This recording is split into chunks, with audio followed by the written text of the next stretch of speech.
all the kind of comments you get from Muslims and stuff. They're like, oh, he was cursed. He died because he wasn't worshiping the true God. But that's exactly, I'm sure, what they said when Jesus, got crucified. I mean, you can't even get more, intense than that. And when Paul and all the apostles were killed and stuff like that, I'm sure the unbelievers at that time were saying like, oh, look, see, there's evidence that he wasn't following the true God. And in reality, God would take those situations and turn them out for good for his purposes.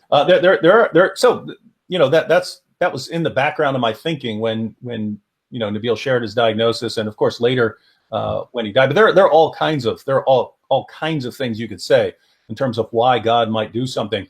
But again, I think they're largely speculations. Hey, here's one thing that God might have done. Like there's one. I don't know if Nabeel ever shared this in any of his videos. I don't remember. I don't remember if I've mentioned it, but Nabeel. Don't remember the exact time frame. I would guess about 2 years before his cancer diagnosis. But we'll say sometime between 1 and 3 years before his cancer diagnosis, he prayed to God and said, God, if I'm ever going to do anything that undermine or dishonors or disgraces the work that I've done, my ministry, please take me out of this world before I do it. And so Nabeel actually prayed that, if in the future he's going to do something that undermines the work he's done, God take him out beforehand. And this is something that when we were young and involved in it, we kind of thought that God is going to protect us from doing dumb things. And then you just see so many Christians along the way who end up doing dumb things and have huge ministries. Like the one that really started messing with our minds was Tom White from Voice of the Martyr. I think it's Tom White. Yeah, the head of Voice of the Martyrs. Amazing ministry. One of the most important ministries in the world. This is a guy who's been in prison for serving Jesus Christ and eventually committed suicide after there were accusations of a relationship with an underage girl or something like that.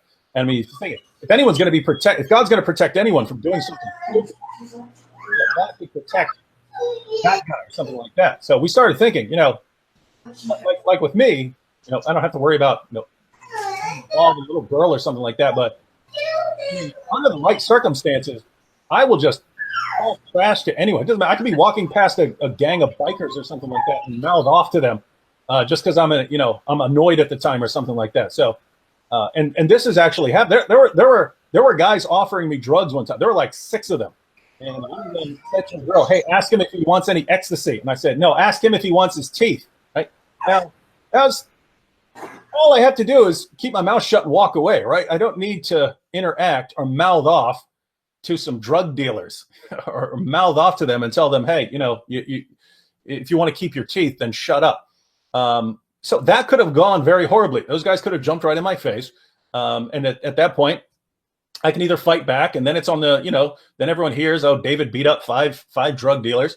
Or, I don't fight back and I get beaten half to death or something like that. But that's what I mean, right?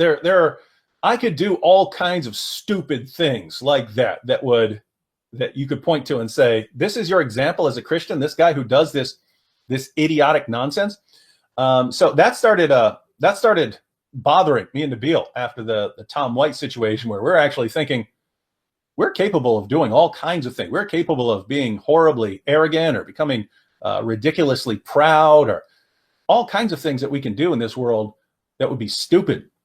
And Nabeel eventually prayed, God, if I'm going to do something like that would undermine my books and my all the things I've done, just take me out. Now, is that why he died? I have no idea. I have no idea that had anything to do with it. Neither did Nabeel, but that's something that was in Nabeel's mind, because we don't know the future. We don't know if Nabeel is going to get a doctorate at Oxford and become the most proud, arrogant Christian around because he's Oxford dude now. We don't know, but that's what I'm using that as an example of. There are so many different factors involved in why someone might die that we are not aware of. The point is, we shouldn't look at that and say, oh, we know why God would take him out of this world, or that, well, since he died, we just we can't trust God anymore. You can always trust God. You can't trust your your understanding of why God does certain things. But you always trust God.